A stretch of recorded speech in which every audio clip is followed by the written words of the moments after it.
tanggal 21, seingat saya ya, di Ekot. Sidangnya Nikita Mirzani, putusan selah hari Kamis. Anda kan biasanya mengikuti hari Selasa, ditunda dan diputuskan menjadi hari Kamis tanggal 17. Jadi 2 hari lagi itu putusan selah. Dari putusan selah ini nanti apakah eksepsi daripada kuasa hukum atau penasihat hukum atau Nikita Mirzani diterima? Kalau diterima maka perkara ini akan dihentikan.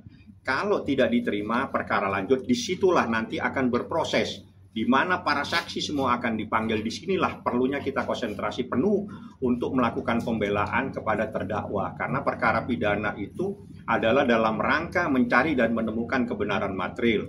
Terjadi diskusi, terjadi tanya jawab di dalam saksi-saksi tersebut. Nah, ini kan kita juga harus banyak berdiskusi nanti, berdialog kepada para terdakwa terkait dengan ini saksi, memberikan keterangan bagaimana. Kita kan sudah dikasih berkas sama jaksa yang cukup tebal juga, cukup tinggi. Nanti kita akan diskusikan dengan para terdakwa. Bang, kenapa baru sekarang terpikir ingin fokus di pidananya dulu, Bang? Ini strategi, Pak. Anda tidak bisa mencoba bertanya tentang strategi seorang advokat, ya. Bang, pihak pengacara sebelah bilang ini kan gugatan ini kan omong kosong. Apakah pengaruh komentar mereka? Tidak ada. Ini urusan strategis.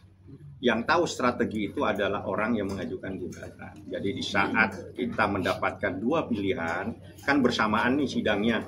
Ada sidang perdata dan ada sidang pidana. Nah, di sini kalau kita dua-duanya kita jalankan, kita khawatir kita tidak bisa konsentrasi di satu hal yang paling penting, itu adalah perkara pidana. Oleh karena itu harus ada yang kita dahulukan. Yang kita dahulukan adalah perkara pidananya. Makanya perkara gugatan wan prestasi kita jauh. Artinya kalau pidananya selesai akan itu nanti akan saya jawab setelah proses berlangsung, ya.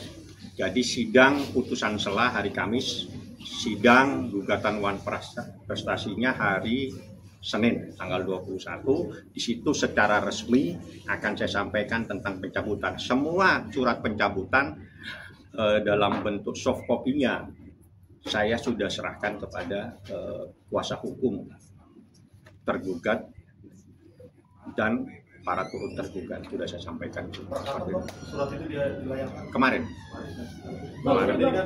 Ini berarti atas keinginan Nikia juga sendiri? Ya, kita harus dialog ya, jadi kita harus diskusi. Ini sebentar lagi dua-duanya jalan, ya kan? Kan habis mediasi, habis eksepsi kan, habis ini kan pasti akan berjalan nih. Dua-duanya akan berjalan. Di saat dua-duanya harus berjalan ini, mana yang harus kita jadikan skala prioritas? Kan kita harus konsentrasi, kita juga harus diskusi, kita harus membedah, membaca semua berkas. Harus kita ambil sikap, apa yang harus kita dahulukan. Akhirnya yang perlu kita dahulukan bagaimana kita memberikan pembelaan secara pribadi kepada Nikita Mirzani, karena itulah dia yang menjadi terdakwa. Karena kalau orang yang mengalami perkara pidana itu kan terkait dengan pribadinya, makanya kita konsentrasi ke melakukan pembelaan kepada perkara pidana. Berarti bisa dibilang gugatan yang ditunda, Bang? Itu